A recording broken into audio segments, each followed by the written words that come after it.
దేవుడు జీవరాశులన్నిటిని చేసింది ఫలించటానికి. ఆ సత్యము మనందరికీ తెలుసు. సృష్టిని చూసినప్పుడు చెట్లైనా, పశువులైనా, పక్షులైనా, మనుషులైనా, భక్తులైనా ఫలించాల్సిందే. ఫలించనటువంటి వాటివి మరి ఏ ఉపయోగం లేనివి అని మనం చూస్తూ ఉన్నాం. దేవుని తలంపుల్లో కూడా మానవుడిని కలుగ చేయటంలో కూడా ఆశీర్వాదాలు ఉంచటానికే, ఫలించటానికి అన్న విషయము ఆదికాండం 1వ అధ్యాయంలో మనం చూస్తాం. 27వ వచనములో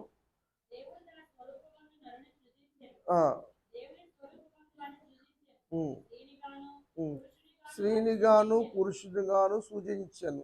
సృజించాడా? ఎన్నో అధ్యాయాలు? ఎన్నో సృజించాల. ఆయన మనసులో అనుకున్నాడు, మనసులో సృజించాలి అనుకున్నాడు, సృజించెను అన్నాడు. ఎందుకంటే దేవుడు చేసిన తర్వాత మోషే గారికి సీనాయి పర్వతం మీద చెప్పినప్పుడు మోషే గారు ఇంట్రడక్షన్ చేస్తున్నాడు అనమాట, రాస్తున్నాడు కాబట్టి ఆ మాట రాశాడు. ఎలా చేశాడు, ఎలా కలుగు చేశాడు అన్నది 2వ అధ్యాయంలో ఉంటుంది. మొన్న లతా గారు అడిగారు ఈ విషయాన్ని. అదేంటి పాస్టర్ గారు ఇక్కడ సృజించెను అని ఉంది కదా, మరి ఇక్కడికి వచ్చి నాకు సృజిస్తున్నాడు కదా అని. దేవుని ఉద్దేశం ఏమిటంటే వాళ్ళు కలుగు చేసింది ఫలించటానికే, అభివృద్ధి చెందటానికే వాళ్ళని ఆశ్రదించాడు. ఏమనంటే ఫలించమని. అయినా ఫలించాల్సిందే. రోజు వచ్చిన బిడ్డలందరినీ కూడా దేవుడు ఫలించి అభివృద్ధి పరచును గాక. ఫలించటం గురించి మనం ధ్యానం చేయబోతున్నాం. ఎవరు ఫలిస్తారు?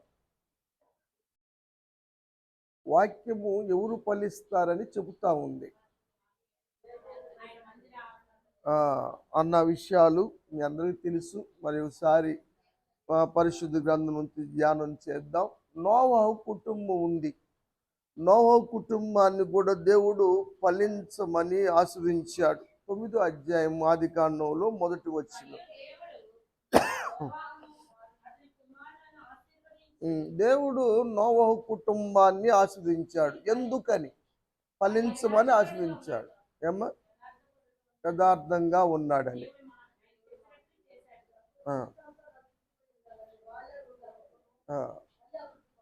అంతకుముందు కూడా ఆ దీవెని ఇచ్చాడు.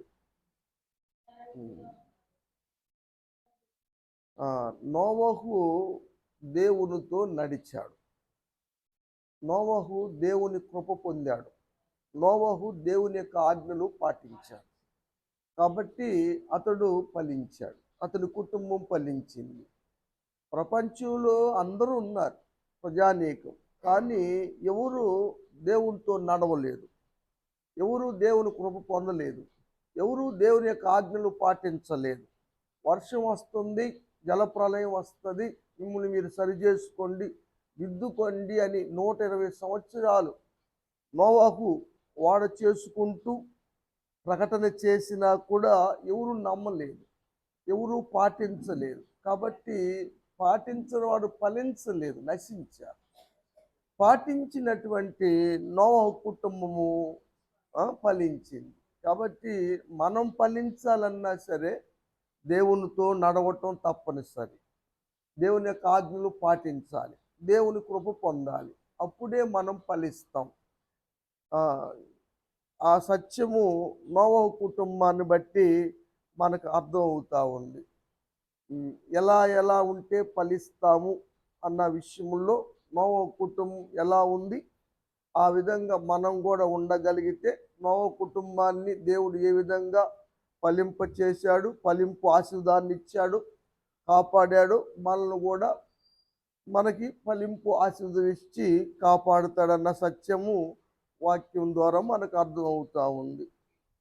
యాకోబు ఫలించాడు, 2 గుంపులుగా ఫలించాడు. యాకోబు ఫలించటానికి కారణం మనం ఆలోచన చేస్తే, ఫలింపు ఆశీర్వాదాన్ని ఎలా పొందగలిగాడు యాకోబు అంటే వాక్యం చెబుతా ఉంది ఏమ్మా, పట్టుదల కలిగాడు కాబట్టి. 35 అధ్యాయము ఏమ్మా 10వ వచనం.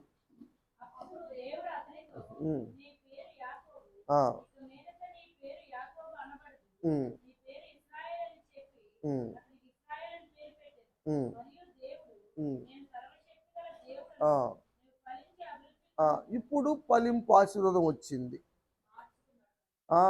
జీవితం మార్చుకున్నాడు. యాకోబుగా ఉన్నంత వరకు ఏదో శరీర సంబంధంగా ఆశీర్వాదమే కానీ ఆత్మ సంబంధంగా ఫలింపు లేదు.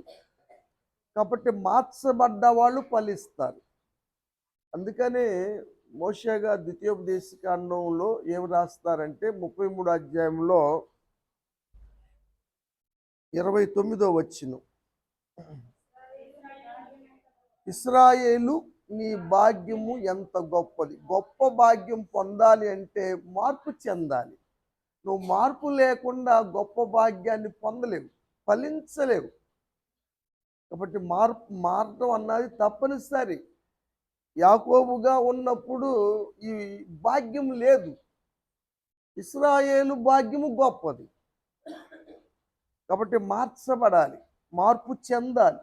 మార్పు చెందిన వారు మాత్రమే ఫలిస్తారు. వారికి ఆ దీవెన ఉంది.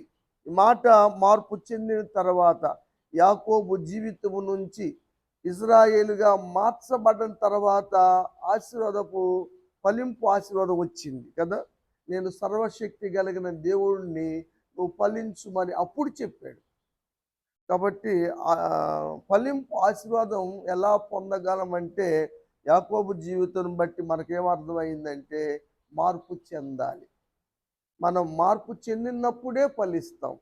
మార్పు చెందకున్నంత కాలం ఫలింపుని మనం చూడలేం, ఫలింపు ఆశీర్వాదాలు పొందలేం. ఆ సత్యాన్ని ఇక్కడ మనం చూస్తూ ఉన్నాం. యోసేపు ఫలించేటి కొమ్మగా మారటానికి కారణం ఏమిటి? పవిత్రమైన జీవితం. దేవునికి విరోధంగా పాపము చేయటానికి భయపడ్డాడు. తన పవిత్రతను కాపాడుకున్నాడు. కాబట్టి పాపము చేయటానికి భయపడే వాళ్ళు ఫలిస్తారు. తన పవిత్రతను నిలుపుకునే వాళ్ళు ఫలిస్తారు అని యోసేపు జీవితాన్ని బట్టి మనకు అర్థమవుతా ఉంది. కీర్తనాకారుడు రాస్తాడు 4వ అధ్యాయం 4వ వచనంలో, భయం ఉన్నది పాపము చేయకండి, ఫలిస్తారు, లేకపోతే ఫలించరు. పాపం చేసేవాళ్ళు ఫలించరు, దేవుని మహిమను పొందలేరు. రోమీలతో చెప్తాడు పౌలు గారు 3వ అధ్యాయంలో 23వ వచనం చూడరు.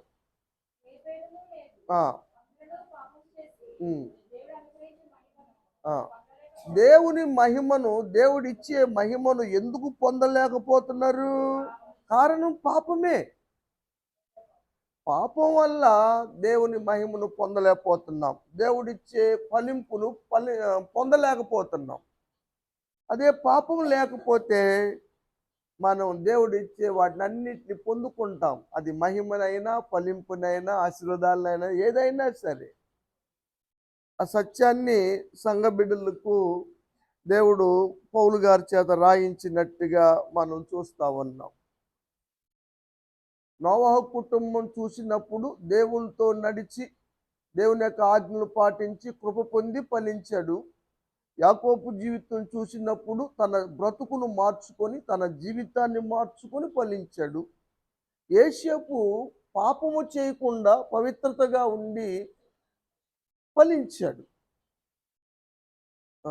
ఏ భక్తుడు ఏ విధంగా ఫలించాడు, ఆ విధంగా మనం కూడా జీవించగలిగితే దేవుడు ఆ భక్తుడిని ఫలింప చేసినట్టుగా మనల్ని కూడా ఫలింప చేస్తాడు. ఇందులో పక్షపాతం ఏమి లేదు దేవునిలో. దేవునికి అందరూ సమానులే. ఆ సత్యాన్ని మనం గమనించాలి. ఇంకా దేవునిలో నిలిచేవారు ఫలిస్తారు. దేవుని నుంచి తొలగిపోయేవాళ్ళు, దేవుని నుంచి వేరైన వాళ్ళు నిలవని వారు ఫలించరు. ఉదాహరణ చెప్పారు యేసు ప్రభు వారు, నేను నిజమైన ద్రాక్షావళిని. ద్రాక్షావళిలో ద్రాక్షావళి ఆయన, తీగలెవరు? మనం. కాబట్టి ద్రాక్షావళిలో తీగలు నిలిచి ఉంటే కదా ఫలించేది. అదేవిధంగా మీరు కూడా నాలో నిలిచి ఉంటే ఫలిస్తారు. నాకు వేరుగా ఫలించలేరు, ఎండిపోతారు కదా. ద్రాక్షావళికి వేరైన తీగ ఎండిపోతుంది, ఫలించదు. 15వ అధ్యాయం యోహాను సువార్తలో చెప్పారు. 4 చదువమ్మ. నా యందు నిలిచి ఉండుడి, నేను నిలిచి ఉంటాను. తీగ ద్రాక్షావళిలో ఎలా నిలిచి ఉంటుందో అలా నిలిచి ఉంటేనే ఫలిస్తారు. లేకపోతే తలంతట తాను ఫలించదు, వేరేగా ఉండి ఫలించదు. మీరు ఫలింపరు. యేసు ప్రభు క్లియర్గా చెప్పారు, దేవుల్లో నిలిచి లేకపోతే ఫలించరు. 5, 6 కూడా చదవరా.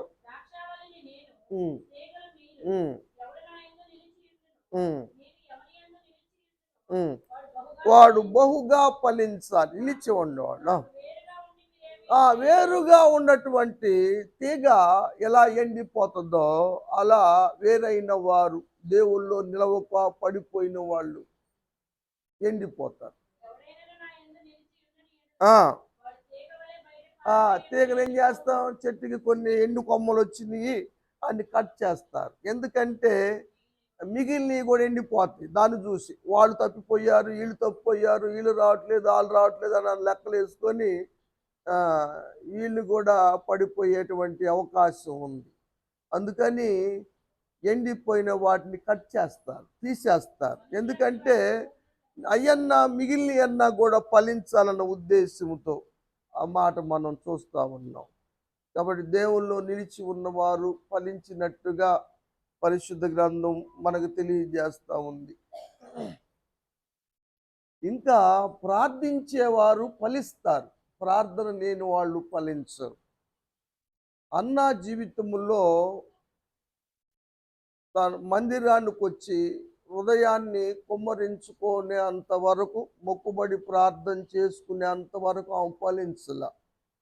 ఆమె మందిరానికి వచ్చి ఆత్మను కుమ్మరించుకొని మొక్కుబడి చేసుకొని ప్రార్థించినప్పుడు దేవుడు ఆమెను ఫలింప చేసి సమూయేలు లాంటి గొప్ప ప్రవక్తను ఆమె కడుపున జన్మించేలా చేశాడు. అన్న ఫలించింది. అది ప్రార్థన ద్వారే. కాబట్టి మందిరానికి రండి, మంచిది, ప్రార్థనలు చేయండి. పక్కమటోళ్ళతో ముచ్చట్లు ఆడుకోవటం కాదు మనం చేయాల్సింది. ముచ్చట్లు ఆడేవాళ్ళు ఫలిస్తారని బైబుల్ ఎక్కడ లేదు. వాక్యం వినండి, తప్పనిసరిగా వాక్యం మనం వచ్చిందే దానికోసం. ప్రార్థన చేయండి, ఆత్మను కదా. ఆ పెదవులు కదులుతూ ఉన్నాయి, ఆ హృదయంలో ప్రార్థన చేసుకుంటా ఉంది. దైవజండే కనిపెట్టాడు ఆ సంగతి, దేవుడు కనిపెట్టడా? నాకేం డౌట్ వస్తుందంటే, విశ్వాసులైన మనము ప్రార్థన చేస్తే దేవుడు వింటాడు అని గ్రహించగలిగిన మనము, మరి మనం పాపం చేస్తే దేవుడు చూస్తాడు అని ఎందుకు గ్రహించలేకపోతున్నాం? దాన్ని ఎలా మిస్ అవుతున్నాం? ఆ క్లారిటీ ఎందుకు గ్రహించలేకపోతున్నాం? దేవుడు ఏదైనా చూస్తాడు కదా. మనం మందిరానికి ఎలా వచ్చాం? ఎందుకంటే జీవం కలిగిన సంఘములో జనులు ఎలా ప్రవర్తించాలో నేర్చుకోవాలి, నేర్పాలని మొన్న పౌలు గారికి తిమోతి గారికి పౌలు గారు రాశాడు, మనం ధ్యానం చేసాం. అదేవిధంగా దేవుని మందిరానికి వెళ్ళేటప్పుడు మనం చాలా ప్రవర్తన సరి చేసుకోవాలని ప్రసంగి గారి ద్వారా మనం విన్నాం. ఎందుకంటే నీ మాటలు చాలా క్లుప్తంగా ఉండాలి, తక్కువగా ఉండాలి. నువ్వు భూమి మీద ఉన్నావు, దేవుడు ఆకాశంలో ఉన్నాడు. కాబట్టి మాటలు చాలా పొదుపుగా ఉండాలి, ఓరగా మాట్లాడుకుంటే కాదు. చాలామంది మాటలే మాట్లాడతారు సంఘాల్లో కదా, దానివల్ల ఏ ప్రయోజనం ఉండదు, వారు ఫలించరు ఎప్పటికీ. నిజం. ప్రార్థన అసలు ఒక భక్తుడు అన్నాడు, నువ్వు దేవుని ఎప్పుడు నిజంగా మనస్ఫూర్తిగా ప్రార్థన చేసి ఆరాధించినట్లని ఎలా అనుకోగలుగుతారని ఇంటర్వ్యూ చేస్తే అని అన్నాడు, నా పక్కన కూర్చున్న వ్యక్తి ఎవరో నేను తెలుసుకోలేకుండా వెళ్ళిన రోజు నేను నిజంగా ఆరాధించినట్లు ప్రార్థించినట్లు అన్నాడు. మనకు తెలుస్తుంది కదా. ఆ? కాబట్టి వేదన పుత్రుడు ఆశీర్వదకరమైన పుత్రుడుగా మార్చబడటానికి కారణము ప్రార్థనే. ఎబ్బేజు అంటేనే ఎబ్బే కాదు, వాళ్ళ అమ్మ అనుకుంది ఎబ్బే ఈడు పుట్టాడు. అందుకనే వేదన పుత్రుడు అని పెట్టింది. దినవృత్తాంతములు మొదటి గ్రంథం 4వ అధ్యాయం 10వ వచనం చదువుదాం. ఆ పైన వచ్చినాల్లో ఉంది, ఎబ్బేజు పుట్టినప్పుడు వాళ్ళమ్మ వేదన పడి కన్నగా బట్టి ఎబ్బేజ్ అని పెట్టింది. వేదన పుత్రుడు అని అర్థం. పుట్టినోట్ల కింద రాస్తాడు దాని అర్థం, వేదన అని. దేవునికి ప్రార్థన చేశాడు, అయ్యా ఆశీర్వదించయ్యా, నా సరిహద్దులు విశాలపరిచయ్యా, నీ చేయి నాకు తోడుగా ఉంచయ్యా, నా కీడు రాకుండా చేయయ్యా. ఈ ప్రార్థనలో ఎన్ని అడిగాడు అన్ని దేవుడు అనుగ్రహించాడు, అన్నీ దయచేశాడు. కాబట్టి మనం ప్రార్థనలో ఎన్నైతే అడుగుతామో అన్నీ దేవుడు దయచేయాలి. అంటే మనం ఏకాగ్రతగా ప్రార్థన చేయాలి. 4 పొందుకున్నాడు, అడిగినవన్నీ దయచేసాడు అన్నాడు కదా, లేదా ఒకటే చేస్తా అన్నాడా? అన్నీ దయచేశాడని రాయబడింది. కాబట్టి మనం ప్రార్థన చేసిన అన్ని పొందుకునేలాగా మనం ఏకాగ్రతతో ప్రార్థన చేయాలి. మనం నేర్చుకున్నాం కదా, ప్రార్థన ఆసక్తిగా ఉంటుందని, అత్యాసక్తిగా ఉంటుందని, విశ్వాసంతో కూడుకున్నదని. ప్రార్థన ఎంత అవసరమో విశ్వాసం కూడా అంత అవసరం అని నేను ఉదయం నేర్చుకున్నాం మనం కదా. ప్రార్థన చేసినంత మాత్రం ఫలితం రాదు, అది విశ్వాసంతో కూడిందిగా ఉంటేనే కార్యం జరుగుతుంది అన్న సత్యాన్ని ఉదయకాల సమయంలో మనం నేర్చుకున్నాం. కాబట్టి ప్రార్థన ద్వారా ప్రార్థించేవారు, ప్రార్థనా పరులు వర్ధిల్లుతారు. నిజంగా ప్రార్థన చేసేవాళ్ళు ఎక్కువగా, అంటే మనం వేరే ఉద్దేశం కాదు కానీ, ముస్లిమ్స్ చేసినంతగా కదమా వాళ్ళు ఎవరు చేయరు. వాళ్ళు నొసలు కూడా కింద నేలకు అంటించి చేస్తారు. వాళ్ళ నొసలు చూడండి నల్లగా అయి ఉంటుంది. అంత నిష్టగా చేస్తారు ప్రార్థన. వాళ్ళు ఏం చేసినా ఉపవాసం చేసి ఉమ్ము కూడా మింగరు, ఉమ్మును కూడా మింగరాళ్ళు ఉపవాసం చేస్తే. అలా చేస్తారు. అది ప్రార్థనలో విధానం. కాబట్టి ప్రార్థన చేసేవారు ఫలిస్తారు. దావీదు 3 పూట్ల ప్రార్థన చేశానయ్యా అని చెప్తాడు. 55వ కీర్తనలో 17వ వచనంలో దేవునితో మొరపెడుతున్నాడు. సాయంకాలం, వాళ్ళు యూదులు కదా, వెనక నుంచి లెక్కేస్తాడు వాళ్ళకి. అందుకనే నెలపొడుపు కనబడితేనే పండగలు చేస్తారండి. సాయంత్రం లెక్క, మొదట సాయంత్రం లెక్క, తర్వాత ఉదయం, తర్వాత మధ్యాహ్నం. మనమేమో ఉదయం, మధ్యాహ్నం, సాయంత్రం మన లెక్క. అది కొంచెం లెక్కల్లో తేడా అనమాట. నెలల్లో మన నెలలు 31, 29 కూడా ఉంటుంది మన నెలల్లో.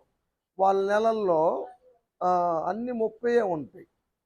యూదుల మాసాలు అన్ని రోజులు 30, అన్ని నెలలు కూడా.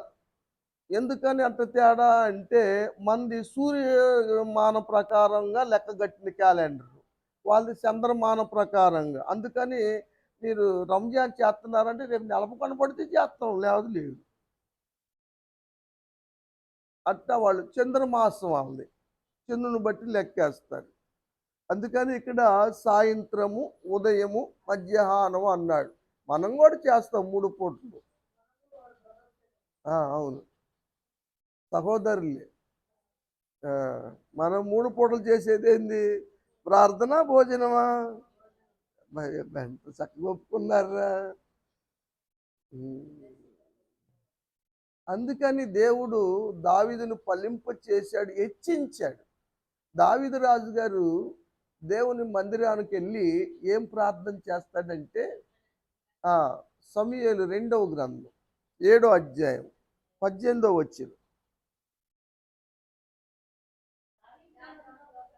ఆ ఆ ఆ ఆ ఆ ఇంతగా నన్ను హెచ్చించుటకు, నిజంగా నిజంగా నా కుటుంబం ఏ పాటిది, చాలమ్మా. ఆ, నిజంగా హెచ్చించాడు. ప్రార్థన హెచ్చింపు చేస్తుంది, ఫలింప చేస్తుంది, ప్రార్థన ఆశీర్వాదాలు తీసుకొస్తుంది. ఆ ఆ సమూయేలు అంటే ప్రార్థన. ఇప్పుడు సమూయేలు కాదు, దావీదు గురించి హెచ్చించబడింది. ఆ సమూయేలు కూడా హెచ్చించబడ్డాడు, ఎదిగాడు, వర్ధిల్లాడు. ప్రవక్తగాను, ప్రార్థనాపరుడుగాను, దీర్ఘదర్శిగాను, న్యాయాధిపతిగాను అన్నిట్లో వర్ధిల్లాడు సమూయేలు. ఎందుకు? ప్రార్థనా జీవితం. ప్రార్థన చేసుకుంటే పుట్టాడని సమూయేలు అని పెట్టింది. సమూయేలు అంటే అర్థం ప్రార్థన అని. కాబట్టి ప్రార్థన ద్వారా ఫలింపు జరుగుతుంది. ఫలింపు ఆశీర్వాదం పొందాలంటే ప్రార్థన చేయాలి. ప్రార్థన లేని వాళ్ళు ఫలించలేరు. దానియేలు ఫలించాడు, వర్ధిల్లాడంటే ప్రార్థనే. చీటికి మాటికి ప్రార్థన మానేసేవాళ్ళు కాదు ఫలించేది. ప్రాణాపాయ స్థితి వచ్చినా సరే, సింహాల బోన్లో వేస్తామన్నా సరే, ప్రార్థన మాననటువంటి దానియేలు ఫలించాడు, కాపాడబడ్డాడు. దర్యావేషు కాలములోను, కోరేషు కాలములోను, మాదియ పారసిక రాజ్యాల కాలంలో కూడా దానియేలు వర్ధిల్లాడని వాక్యం చెబుతుంది. 6వ అధ్యాయం 28వ వచనంలో మనం చూస్తే, దానియేలు ప్రార్థన చేసింది. దానియేలు 6వ అధ్యాయంలోని ప్రార్థన సంగతి. నేరం మోపాలని ప్రయత్నం చేసింది, శాసనం చేసింది. 4 రోజుల దాకా ఎవరు ప్రార్థన చేయకూడదు, రాజుగారికి విన్నవించుకోవాలి, మాకు నువ్వు రాజుగారే దేవుడు అన్నట్టుగా శాసనం చేయించారు. దాన్ని మీరు నోని సింహాల బోన్లు వేస్తామన్నారు. దానియేలుకి తెలియదా? అందుకని 10వ వచనంలో రాస్తాడు, ఇట్టి శాసనము తెలుసుకున్నా కూడా చేశాడు.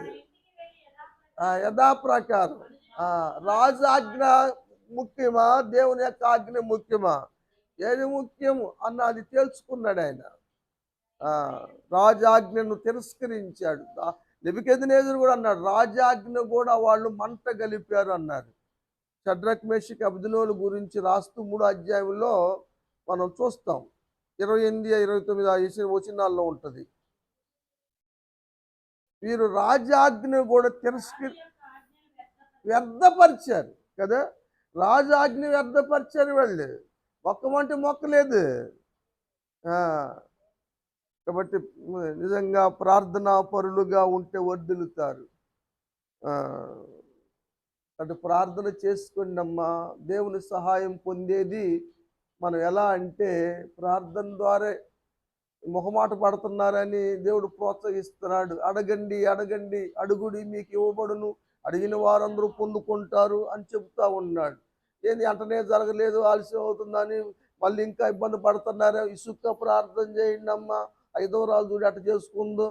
కాబట్టి మీరు కూడా దివారాత్రం చేస్తూ ఉంటే ఎందుకు చేయడమ్మా, త్వరగా చేస్తాడురా అని యేసుప్రభువు వారు ఎన్నో విషయాల్లో ప్రార్థన గురించి ప్రోత్సహించారు. ఆది సంఘం కూడా ప్రార్థనలో ఎడతెక్కున్నారు వాళ్ళు. కాబట్టి వాళ్ళు ఫలించారు, దినదినం వృద్ధి చెందారు. కాబట్టి ప్రార్థన మన ఫలింపు చేస్తుంది. ప్రార్థన లేని వాళ్ళు, ప్రార్థించని వాళ్ళు ఫలించలేరు. ఆ సత్యాన్ని ఈరోజు మీరు గ్రహించాలని నేను తెలియజేస్తా ఉన్నాను. ఇంకా దేవుని మాట వినేవారు ఫలిస్తారు, మాట విన్నవారు ఫలించరు. అబ్రహాం గారు చనిపోయాడు, అంతకుముందే శారా గారు చనిపోయారు. రిబ్కాని పెళ్లి చేసుకున్నాడు కదా, 2 పిల్లలు పుట్టారు, ఏశావు యాకోబు. పెద్ద కరువు వచ్చింది, దశ మారిపోయింది, దుర్దశలోకి వెళ్ళిపోయాడు ఇస్సాకు. బతకటానికి ఏమి లేదు, తినటానికి ఏమి లేదు. భార్యని వెంట పెట్టుకొని ఐగుప్తు దేశానికి వెళ్ళాలి అని ఆలోచన చేస్తూ ఉన్నాడు. దేవుడు ప్రత్యక్షమై అన్నాడు, అరే బాబు 26వ అధ్యాయం ఆ, వెళ్ళొద్దు ఐగుప్తు దేశానికి వెళ్ళొద్దు. నేను చెప్పినట్టుగా గెరారు దేశంలో ఉండు అంటే గెరారు దేశంలో ఉన్నాడు. దేవుని మాట విన్నాడా లేదా? విన్నాడు. లేకపోతే ఆయన ఉద్దేశం ఏంటి? ఐగుప్తుకి వెళ్ళాలని, భార్య పిల్లల్ని తీసుకొని ఐగుప్తు దేశం వెళ్ళాలని ఇస్సాకు ఆలోచన. కానీ దేవుడు అన్నాడు, ఐగుప్తుకి వెళ్ళొద్దు అబ్బాయి, వెళ్ళొద్దు, నువ్వు ఇక్కడే ఉండు, గెరారు దేశంలో ఉండు అని చెప్పాడు. శత్రువులు ఫిలిష్తీయులు, గెరారు దేశం, వాళ్ళ 5 పట్టణాలు, గాజా, గెరా పట్టణాలు తెలుసు కదా మీకు, 5 పట్టణాల గురించి. అక్కడ ఇబ్బందికరంగా ఉంటుంది అనుకున్నాడు. దేవుడు ఉండమన్నాడు కాబట్టి ఉన్నాడు. ఆ దేశంలో పంటేసుకున్నాడు, 100 అంతలు ఫలించాడు. అది ఫలింపు విధానం ఏమిటంటే దేవుని మాట వినటం. దేవుని మాట వింటేనే ఫలిస్తారు. దేవుని మాట వినకపోతే ఫలించలేరు. కాబట్టి 100 అంతల ఫలం నువ్వు పొందాలనుకుంటే దేవుని మాట ప్రకారంగా జీవించటం నేర్చుకుందాం. అప్పుడు మనం ఫలిస్తాం. వాక్యానుసారంగా జీవించేవారు ఫలిస్తారు. వాక్యానుసారంగా ప్రవర్తించిన వారు, జీవించిన వారు ఫలించలేరు. వాక్యము తేటగా చెప్తా ఉంది కదా. లూకా భక్తుడు రాస్తాడు, 8వ అధ్యాయం 15వ వచనం.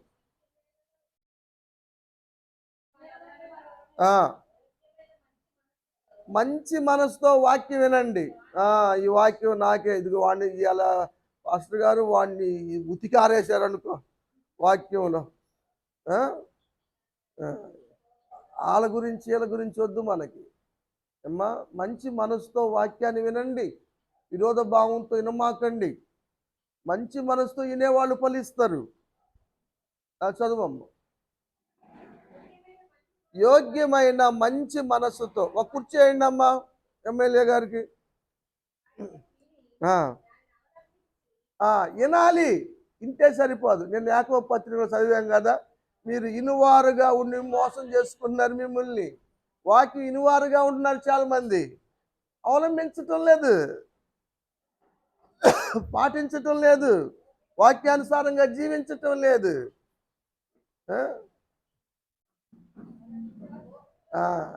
సాడీలు చెప్పుకోవడం ఎక్కువైపోయింది.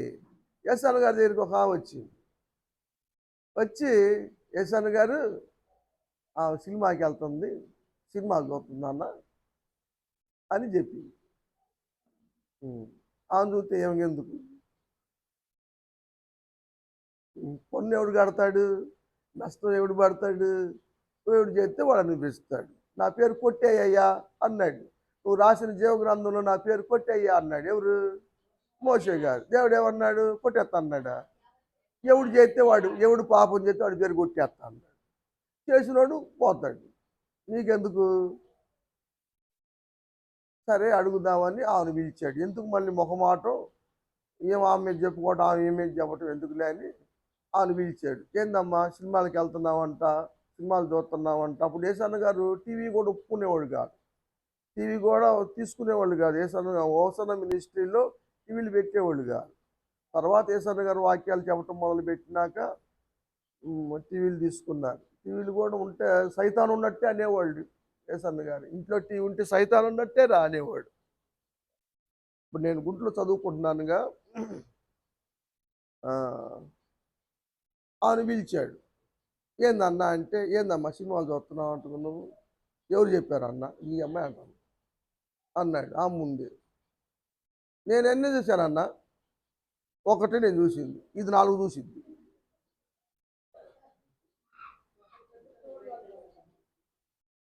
ఏమ్మా నువ్వు కూడా వెళ్తున్నావు అంటగా? ఎప్పుడన్నా మనసు బాగపోతే వెళ్తానన్నా. నువ్వు కూడా అంతేగా, నువ్వే ఎక్సెప్షన్ ఏం లేదుగా, ఎందుకు చెప్పుకోవటం?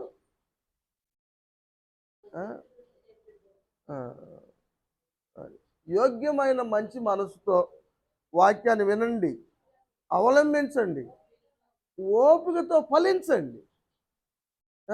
అట్ట ఫలిస్తారు. మత్తయ్య గారు ఏం రాశారు దీని విషయంలో? అంకి కూడా చెప్పాడు, పర్సంటేజ్ కూడా చెప్పాడు ఆయన. 13వ అధ్యాయం 23 చదువురా. వాక్యం వినాలి, గ్రహించాలి. ఆ? మీరు వాక్యం ఏడంటున్నారు, వింటున్నారా? భలే అంటారు. అమ్మ ఏంది అయ్యగారు చెప్పింది ఎంత? ఆ? ఎన్నో వచ్చును. అవును, ఎడిట్ అయిపోతున్నారు. వయసుతో నిమిత్తం లేకుండా చిన్నపిల్లోడు కూడా వాడు టీవీ పెడితేనే సెల్ ఇస్తేనే టిఫిన్ చేస్తున్నాడు, అన్నం తింటున్నాడు, అరవకుండా కూర్చుంటున్నాడు. లెక్చరర్ గారు కూడా ఇస్తుంది పిల్లోడికి. ఎందుకంటే ఆడు గొడవ పోయిద్దని. అది నిజంగా మనం వాక్యం ఎలా వినగలుగుతున్నాం? ఇంటే పక్క ముట్టం వాళ్ళు అడగాల్సిన అవసరం లేదుగా, నువ్వు కూడా కొంత అక్కడ ఇక్కడేగా, నీకు ఆమెకి ఎంత దూరం, ఇద్దరు ఒకే దూరంలో ఉన్నారు కదా, మరి ఆమెకి ఎందుకు వినపడింది, నీకు ఎందుకు వినపడలా? ఎన్నో వచ్చినావు అమ్మాయి ఏ అధ్యాయం? ఎందుకు అడుగుతున్నావు నువ్వు అంటే నువ్వు కాన్సన్ట్రేషన్ సరిలేదు. ఆమె చెప్పిన కాన్సన్ట్రేషన్ ఉంది కాబట్టి చెప్పింది. ఈ లోపు ఏం కూడా అడిగింది ఈసారి. ఎందుకు? ఈమె చెప్పేలోపు ఇంకోటి వచనం వచ్చింది కదా. ఎందుకు ఆ ప్రాబ్లం అవసరం అంటారా? జాగ్రత్తగా ఎంతసేపు రా మనకి వినేది? ఒక అరగంటకి అంత ఏకాగ్రతగా ఉండండి రా, ఫలిస్తారు. తినండి అమ్మా. వారు ఎలంత ఫలించారంటే మనం 30, 60, 100 అంటాం, వాళ్ళు అట్ట అనరు. 100 అంతలు, 60 అంతలు, 30 అంతలు. అంటే పైనుంచి వస్తారు. మీకు చెప్పే కదా వాళ్ళ యూదుల విధానాలు అలా రాశాడు. అంటే మన భాష చెప్పాలంటే 100 అంటే ఫస్ట్ క్లాస్ వాడు, 60 అంటే సెకండ్ క్లాస్ వాడు, 30 అంటే పాసు, ఇక అంతకన్నా వేస్ట్. అది కూడా 30 కూడా రాకపోతే అది ఫెయిల్డ్ అనమాట. అది కాబట్టి మీరు ఫలించాలి. వాక్యాన్ని విని గ్రహించి అవలంబించే వాళ్ళు ఫలిస్తారు అని వాక్యం చెబుతా ఉంది. ఇంకా ఎన్న వాక్యాన్ని ధ్యానం చేసేవాళ్ళు, నెమరు వేసేవాళ్ళు, నేను జంతువులు నెమరు వేయటానికి అని అనుకోవద్దు, వాక్యాన్ని ధ్యానం చేయటం. ఇంటికాడ హోంవర్క్ ఎందుకు ఇస్తున్నారు అని చెప్తున్నారు కదా, మళ్ళీ దాన్ని గుర్తు చేసుకుంటానికి అసైన్మెంట్. కీర్తన గ్రంథం 1వ అధ్యాయం కడతవచ్చు, మీ అందరికి వచ్చు. 2వ వచనం, దివారాత్రము ధ్యానించువాడు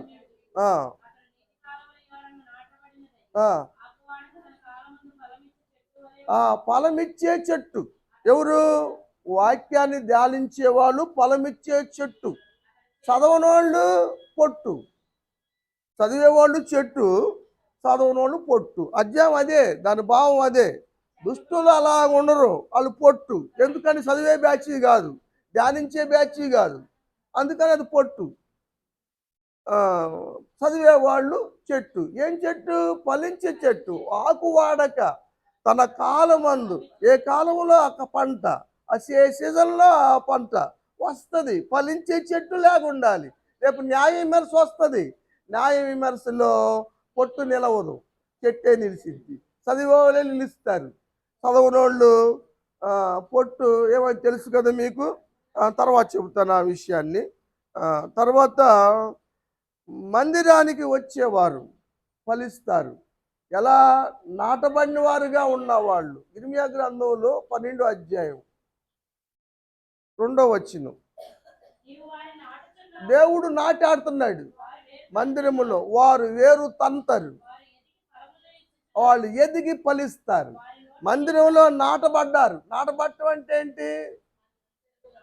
స్థిరంగా ఉండటం కదా. ఎందుకంటే వర్ధిల్లేది ఫలింపు చేసి, నేను నా దేవుని మందిర ఆవరణలో వర్ధిల్లుతానంటాడు.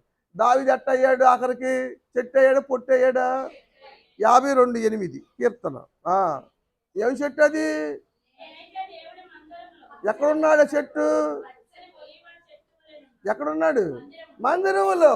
మందిరంలో చెట్టు లేకుండా నువ్వు, మూల కంబం లేకుండా నువ్వు, నగరానికే కాదు గ్రామానికే కాదు, మందిరంలో చెట్టు లేకుండా నువ్వు. మన బిడ్డలు నగరానికి చెక్కబడిన మూల కంబం లేకుండాలి, మనం చెట్లు లేకుండాలి, మందిరం నాటబడి.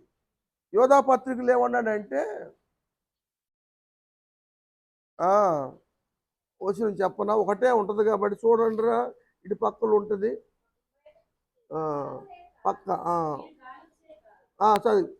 గాలి చేత అటు ఇటు కొట్టుకొని పోవు నిర్జముల మేఘముల వారుగాను ఫలములు లేక. ఎందుకని కాయలు లేవు, ఎందుకు ఫలాలు లేవు? ఇక్కడ బీగి ఆడబెట్టి 2 సార్లు బీగి పెడతా ఉంటే ఏర్లు పోకేమవుతాయి,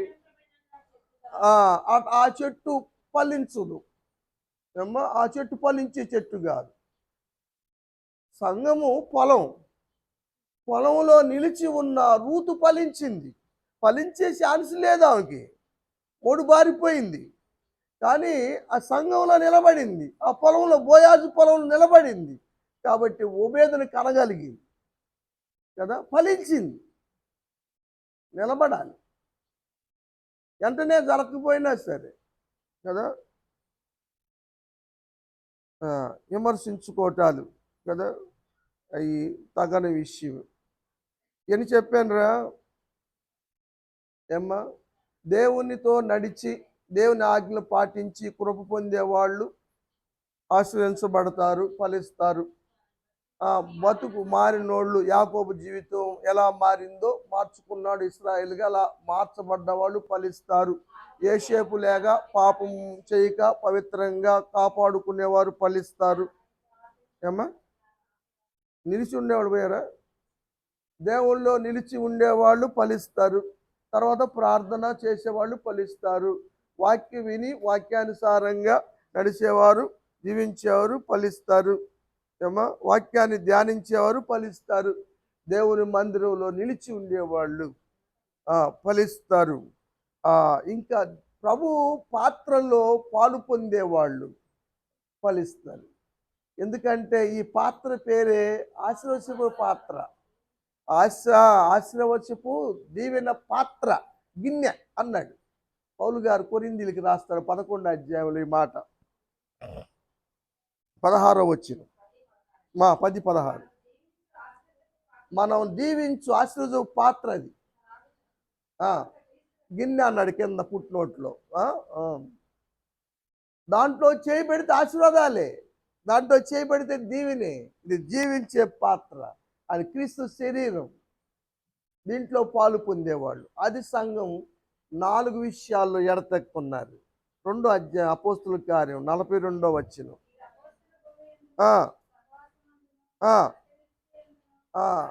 తప్పనిసరిగా రొట్టె విరవాలి. బాప్తిసం తీసుకున్న ప్రతి ఒక్కరు కూడా రొట్టెలో పాల్గొనాల్సిందే. చాలామంది రొట్టెలో పాలు పొందటం లేదు. బాప్తిసం తీసుకుంటున్నారు, అప్పుడున్న అనారోగ్యాలను బట్టి లేదా అప్పుడు జరిగిన కార్యాలను బట్టి దేవుళ్ళలోకి వస్తున్నారు, తర్వాత ఇక నిదానంగా మానేస్తున్నారు, రావటం లేదు. దేవుని విందుని నిర్లక్ష్యపరిచిన, సాకులు చెప్పిన వారు ఫలించరు. ఆ విందు ఎప్పటికీ రుచి చూడరు, పరలోకంలో ఆ విందులో పాలు పొందలేరు వాళ్ళు. కాబట్టి తప్పనిసరిగా ఆదివారం పాలు పొందేలాగా ప్రోత్సహించండి, తీసుకురండి అమ్మా. వారు ఫలించేవారుగా ఉంటారు. ఎందుకంటే గొడ్డలు అంటే ఆడబెట్టారు. 3వ అధ్యాయం మత్తయి సువార్త 3:10.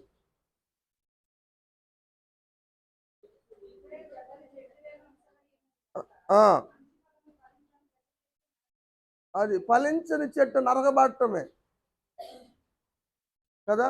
ఎందుకండి, అది మొగ చెట్టులాగా ఉంది, ఏది బొప్పాయి కాయ, కాయలు కాయట్లేదు, నరికేయండి, అది చూడకూడదు అసలు అని తీసేస్తున్నాం.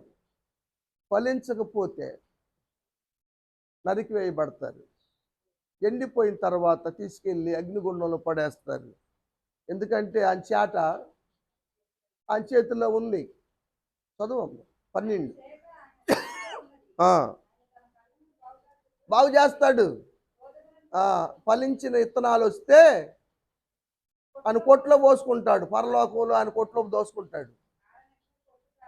పొట్టు ఉందే, చదవని పొట్టు, నాకు చెప్పాను కదా, దుష్టులు అలాగుండరు, వాక్యం ధ్యానించిన పొట్టు ఉందే, న్యాయ విమర్శ వచ్చినప్పుడు పొట్టును ఏం చేస్తారంటే అగ్నిలో వేసేస్తారు, కాల్ చేస్తారు.